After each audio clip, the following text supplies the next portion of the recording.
प्रथम 5 अभाज्य संख्याओं का माध्य। क्वेश्चन क्या कह रहा है?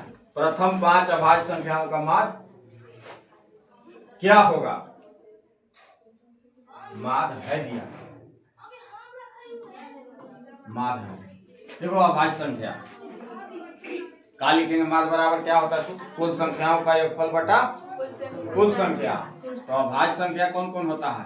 2, 4, 5। अभाज्य संख्या 2, 4, 5 नहीं, 2 प्लस 3 प्लस 5 प्लस 7 प्लस 9 कटना नहीं चाहिए। 3 से 9 काट देगा, है ना? ये सब जितना लिखा रहा है कटना नहीं चाहिए। 11। हाँ, 2 3 5 7 11 और रहेगा तो 13। हाँ ठीक। कै गो संख्या है? जय गो संख्या है 5 को कह रहा है, 5 से भाग देंगे, है ना? अब जोड़ ले इसको, कितना हो जा रहा है? देखो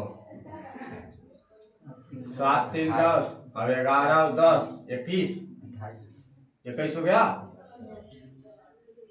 21 और 2 23। जोड़ लो बढ़िया से।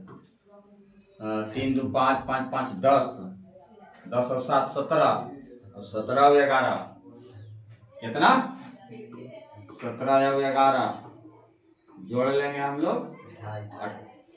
कितना बता रहा था? हाँ कितने आएगा? गलत बता रहा था बाबू, 5 से। अब 5 से क्या करेंगे? 5 से ऐसे भाग दे देंगे हम लोग, है ना? 28 में 5 25 25, यहाँ कितना? 3, है ना?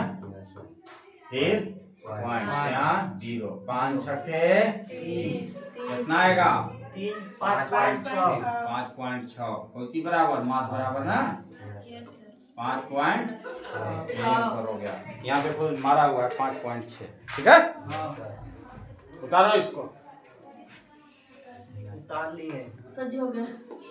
हो गया? हाँ। अच्छा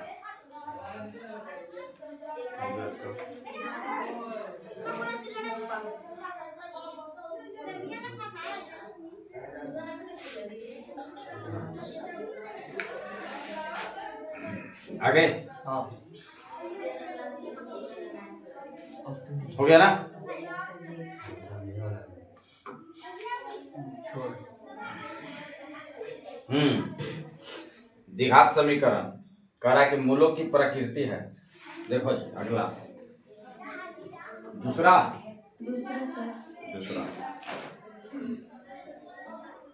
x के स्क्वायर प्लस 4x और प्लस में कितना है 5 और बराबर में है 0। कह रहा है कि मूलों की प्रकृति है। क्या है? द्विघात समीकरण x square plus 4x plus 5 बराबर में 0। मूलों की प्रकृति है। मूल है ना? मूल कैगो होता है? 2 गो, अल्फा और एगो बीटा। हाँ, तो इसको हम लोग मूलों की प्रकृति कह रहा है, तो इसको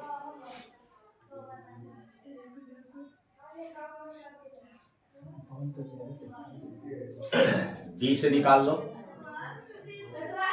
कह रहा है कि मूल वास्तविक है कि नहीं है। यहाँ a बराबर क्या लिखेंगे? a बराबर 1, b बराबर b बराबर 4, c बराबर 5 है ना? इसलिए लिख दो d बराबर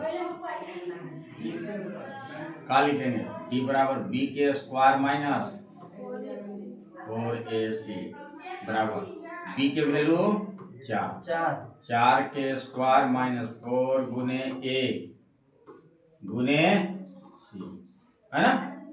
4 4 के 5 के 20 में से 16 घट जाएगा बाबू, क्या बचेगा? माइनस में 4। जब ये माइनस में आता है तो लिखेंगे कि मूल वास्तविक नहीं है। कब लिखेंगे? ये जब प्लस में रहता तो लिखेंगे कि मूल वास्तविक है। मैंने लाइन क्लियर मिल रहा है, आगे बढ़ सकते हैं। जब ये माइनस में आएगा तो नहीं बनेगा। यहाँ लिखना होगा हम लोग के, क्या लिखेंगे? मूल वास्तविक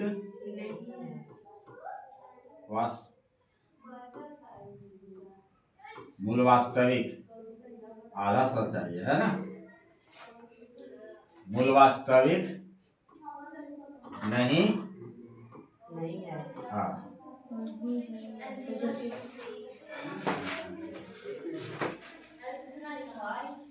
हो गया।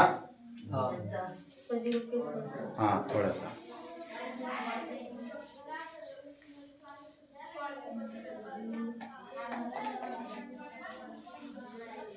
बंद ना हुआ है।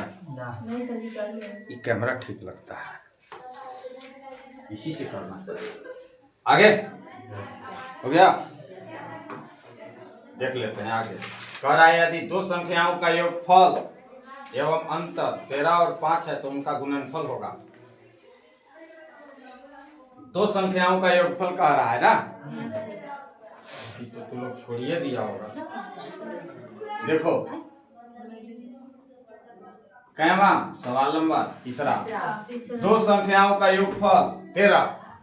संख्या मान लेंगे क्या, संख्या एक्स वाई मान लो चाहे ए बी मान लो, क्या मान लिया जाए है ए बी।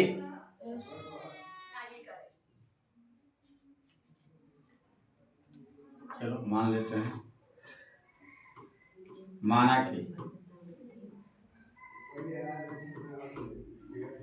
संख्या एक कोमा दो का रहा है। दो संख्याओं का योगफल, योगफल मीन्स क्या होता है जोड़, इसको जोड़ेंगे एक बार जोड़ेंगे ए प्लस बी बराबर योगफल दे रखा है 13। कितना 13। समीकरण का हुआ फर्स्ट। अब इसका अंतर क्या कर, अंतर अंतर मीन्स घटाओ। योगफल कहेगा तो क्या करेंगे जोड़ देंगे, योग कहेगा तो जोड़ेंगे, अब अंतर कहेगा तो घटाएंगे घटा देंगे है ना। तो यहां से चलेंगे a माइनस बी बराबर अंतर में दे रखा है 5। कितना 5, समीकरण का हुआ। यहाँ से प्लस माइनस अंक बरोबर है, क्या करेंगे कटा देंगे। a और a 2a है ना बराबर 13 और 5 18। हाँ यहाँ से कटा लो, 2 9 a बराबर 9। अब a के वैल्यू रख देना है ना फर्स्ट में, समीकरण फर्स्ट में क्या लिखते हैं a का मान, यही ना लिखते हैं a का मान समीकरण फर्स्ट में रखने या बैठाने पर ना।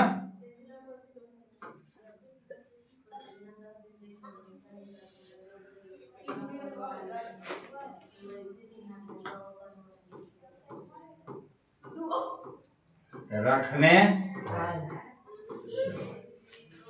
रख लेते हैं, a के मान 9 हो गया, बैठाते हैं यहाँ से a प्लस बी बराबर कितना 13। a के जगह पर कितना एक जगह पर 9 प्लस बी बराबर में 13।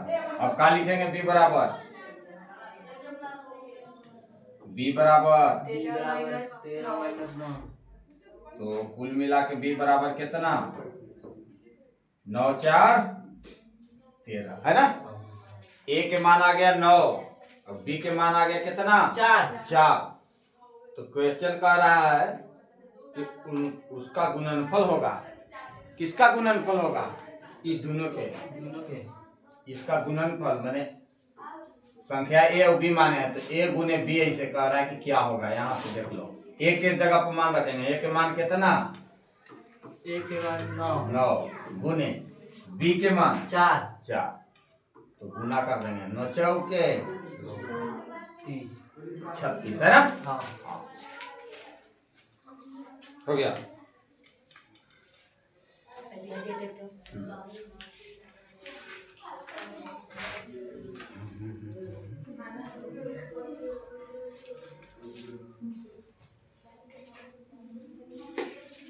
हो गया सर, हो गया।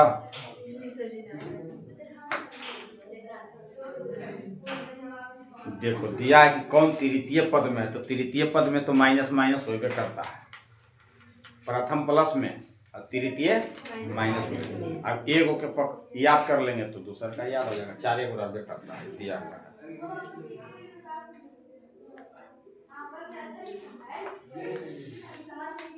तू लोग के सवाल दे दे आजू आके, हाँ? इसको रोको जरा।